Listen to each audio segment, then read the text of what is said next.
इंदौर में नवरात्रि का पर्व आस्था और उल्लास के साथ मनाया जाता है। यहाँ होने वाले गरबे के आयोजन गुजरात की याद दिला देते हैं। इस बार गरबा उत्सव नहीं होने का असर शहर के उन लाखों लोगों पर पड़ेगा जिनके व्यापार व्यवसाय 9 दिन के आयोजन की वजह से चल पाते हैं। गरबा आयोजनों के लिए संगीत कलाकार, किराए की गरबा पोशाकों के व्यापारी, मंच बनाने वाले, पंडाल सजाने वाले और अलग अलग तरह की व्यवस्थाएं जुटाने वाले लोग 9 दिनों में कई महीनों की आजीविका की व्यवस्था कर लेते हैं। इस बार कोविड-19 के मद्देनजर प्रशासन ने गरबों की अनुमति नहीं दी है। ऐसे में अब आयोजनों की व्यवस्थाओं से जुड़े लोग व्यापारी प्रशासन से रियायत देने की अपील कर रहे हैं। व्यापारियों का कहना है कि कोविड-19 के इस दौर में स्कूल भी बंद है।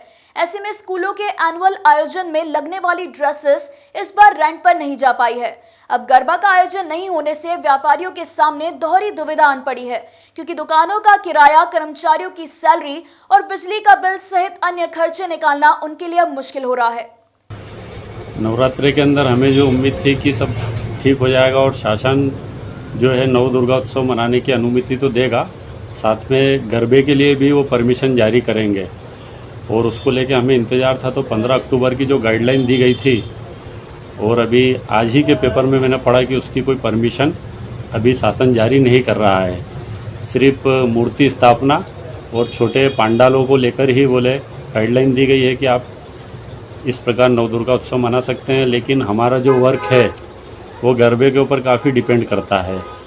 और लगभग इंदौर के अंदर मान के चलिए कि बड़े बड़े संस्थान सभी माता की आराधना करते हैं और गरबा कराते हैं और हम इस प्रोफेशनल लाइन से ही जुड़े हुए हैं। और इस वर्ष कोविड-19 के कारण स्कूल्स भी जो हैं लगभग सभी को जानकारी है ओवरऑल भारत के अंदर बंद ही हैं। तो उसकी वजह से कुछ जो कल्चर प्रोग्राम होते थे और जिनसे हमारी ड्रेसेज आती थी और जीविका चलती थी, तो एक बड़ा ही मगर सब कुछ होने के बाद भी मतलब हम बेरोजगार तरीके ही हो गए हैं कि कोई हमारी आर्थिक ज़रूरतें पूरी करने के लिए अभी हमारे पास कोई व्यवसाय नहीं है। दूसरा किराया, इलेक्ट्रिसिटी लॉकडाउन के बाद के जो कमर्शियल बिल आए हैं, लेबरों के पैसे हैं, जो कर्मचारी का पेमेंट देना है, तो ये सब आर्थिक भार कहीं ना कहीं हमें इस लाइन से मजबूर होने के लिए बाहर कर रहा है।